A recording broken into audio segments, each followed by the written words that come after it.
Bien. Oui. Oui, Serge et Charles. Juste, étant concerné par le dossier, je ne prendrai pas part au vote. Voilà. Les filles. Non, attends, j'entends bien, mais là, j'ai pas compris. Son beau-père est dans l'action. Qui Mon beau-père fait partie des propriétaires de Ouh, ça peut mener loin. C'est l'éthique. Ça, alors là. Oulala. Ouh, on va regarder ça après. Voilà, je vais trouver des économies. Voilà, c'est ton beau-père. Charles. Oui, on voulait juste avoir quelques précisions. Vous parlez donc de 3 millions d'euros. Est-ce qu'il s'agit d'un montant pour les 10 parcelles qui sont citées, donc les 4500 m², et comment avez-vous évalué le prix de ces parcelles? Est-ce que c'est avec une valeur comparative vis-à-vis de terrains dans d'autres villes? Je vous prie de nous dire. Alors, chers collègues, c'est tout simple. Ces 3 millions, c'est une base qui nous est donnée pour l'achat des 2 parcelles que je viens de vous donner. Nous avons dans les pieds à l'heure actuelle des filles, simplement parce qu'un promoteur privé qui s'appelle Vinci, pour pas le nommer, nous l'a collé. Il n'a pas su gérer en son temps l'achat de cette parcelle 237, autrement dit la propriété de monsieur et madame Audin, ce qui fait qu'on a dû faire appel à cause des nouvelles normes, bien évidemment, les filles, puisqu'ils n'avaient plus le droit de préemption, chers amis et chers collègues. Donc, on a acheté cette propriété-là via les filles qui portent le port. C'est uniquement pour ces 2 valeurs-là. Tout le reste est resté et restera dans le cadre des promoteurs privés qui sont, comme vous le savez, C2I et maintenant Marinienne qui remplace Vinci qui s'est désisté en cours de route. C'est uniquement pour ça.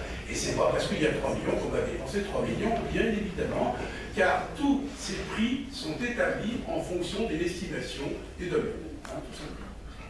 Alors dans ce cas, si ça concerne que 2 parcelles au des plans, pourquoi toutes les parcelles sont mentionnées dans la délibération et pourquoi dans la convention avec la fille, en annexe, il est périmètre de maîtrise foncière et tout est pris en compte? Parce que les filles, lorsqu'elles interviennent sur un programme, elles demandent l'ensemble. Mais là, ce programme est en cours, nous avons l'obligation de les prendre et les causes, mais pour le reste, les conventions, les promesses de vente sont même en cours pour 70% ou 60% du programme. En reste une ou 2 qui sont en cours de résolution, mais qui n'a pas d'impact par rapport à les filles. Excusez-moi, je ne comprends pas. Je récapitule le si la fille veut tout, il est prioritaire, dans ce cas-là, mais non, c'est pas ça. Il ne s'agit pas de dire que les filles vont acheter à la place. Non, je récapitule. Côté rue des Plans, il y a c'est la cerise sur le gâteau qu'on a depuis 15 ans ou une vingtaine d'années pour un certain nombre de choses. Et on a eu une opportunité, comme c'est souvent et peu heureusement le cas, et qu'on a sauté dessus, hein, tout de suite. Hein. Et si tu n'écoutes pas, ça ne sert à rien que je t'explique. Si tu veux, sinon je vais t'ouvrir recommencer. Serge, s'il te plaît.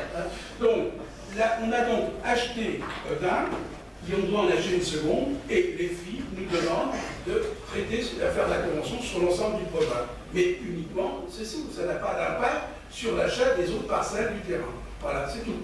Alors, ce qu'on peut regretter, parce que j'ai déjà fait augmenter, faire remarquer à des filles à plusieurs reprises, c'est l'enveloppe globale.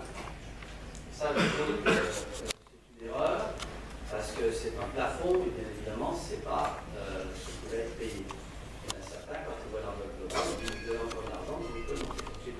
Et là, c'est malheureusement dans les statuts des décisions du conseil d'administration de l'État. Voilà. Madame? Oui, je comprends bien ce que vous voulez dire, mais je trouve que dans le texte, honnêtement, moi, je trouve que c'est formulé de façon un petit peu ambiguë et qu'on ne comprend pas bien ce que vous venez d'expliquer, qui me paraît très clair.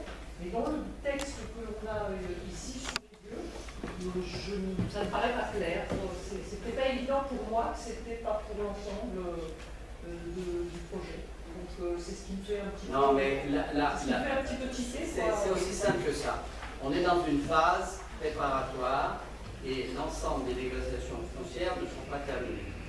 Les filles viennent en complément de ce qui se passe par ailleurs avec des promoteurs privés qui prennent ou pas. Donc si jamais ça capotait, les filles pourraient prendre derrière. C'est ça qu'il faut comprendre.